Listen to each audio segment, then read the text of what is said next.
Oh, il y a des idées, c'est déjà beaucoup. C'est bien, non? C'est bien. C'est le but de ces débats de primaire.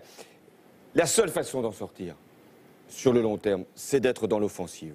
Notre projet que je défends, c'est que les salariés puissent, comme les actionnaires peuvent le faire, quand la direction d'une entreprise va dans le mauvais sens et que les actionnaires se disent c'est pas dans notre intérêt, ils peuvent saisir le tribunal de commerce qui met sous tutelle avec un administrateur provisoire l'entreprise. Ces réponses-là sont beaucoup trop bureaucratiques et beaucoup trop longues. Moi, je veux inscrire dans la loi l'interdiction des licenciements boursiers parce qu'il y aura du coup un contrôle préalable et ça sera beaucoup plus rapide.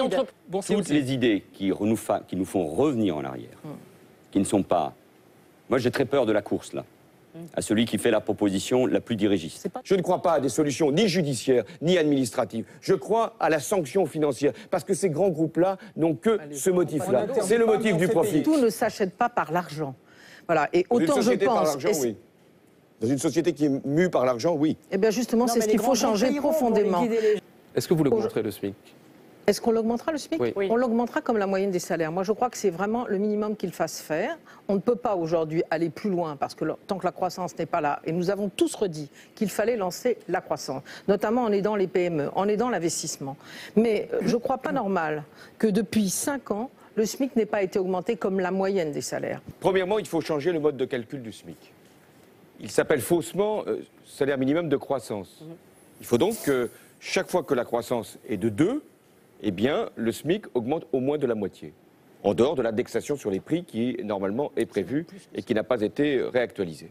Aujourd'hui, en France, il faut faire, je ne sais, 3, 4, 5, 6 larcins pour qu'enfin, on se décide à intervenir. Quand on intervient, on condamne fatalement, parce qu'ils sont multirécidivistes, les délinquants à des peines de prison. Ils se trouvent en prison avec des grands bandits et ils en ressortent encore pire qu'ils ne l'étaient. Donc je suis pour des peines de substitution à la prison, mais tolérance zéro dès le premier acte délictueux. Aujourd'hui, les forces de l'ordre, police ou gendarmerie, ont le moral dans les chaussettes. Et la relation entre les forces de l'ordre et la population s'est dégradée, puisqu'aujourd'hui nos forces de l'ordre sont centralisées, hiérarchisées, loin du terrain. Je pense que nous pouvons tous être d'accord pour dire qu'il faut que la police soit réorganisée, là notamment où c'est nécessaire, et qu'on mette le paquet dans les quartiers où ça va le plus mal. J'approuve l'idée qu'il faille remettre des policiers sur le terrain, c'est la police de proximité, réembaucher des policiers et des gendarmes qui nous font cruellement défaut aujourd'hui.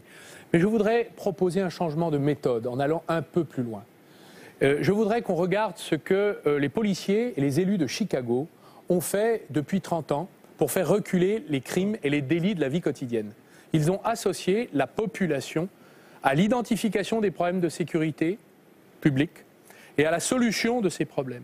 L'insécurité est partout, la violence est partout, et le fiasco de la politique de M. Sarkozy, malgré les coups de menton, est évident. Mais Arnaud, pas de coup, parce que personne ici a le monopole de la gauche. Moi, je cherche des solutions. Et quand je parle de sécurité, c'est parce que je suis de gauche. Quand je parle de laïcité, c'est parce que je suis de gauche. Et quand je parle du désendettement, c'est parce que je suis de gauche. Et parce que je suis de gauche, je souhaite qu'on dise la vérité. Je cherche des solutions.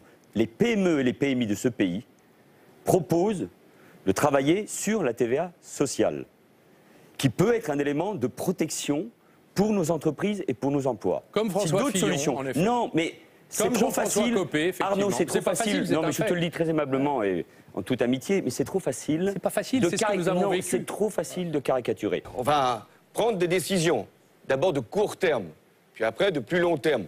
Enfin, loin de moi l'idée qu'on va pouvoir tout faire, tout dire, tout promettre, là, dans les premiers jours où nous serons déjà devant nos responsabilités.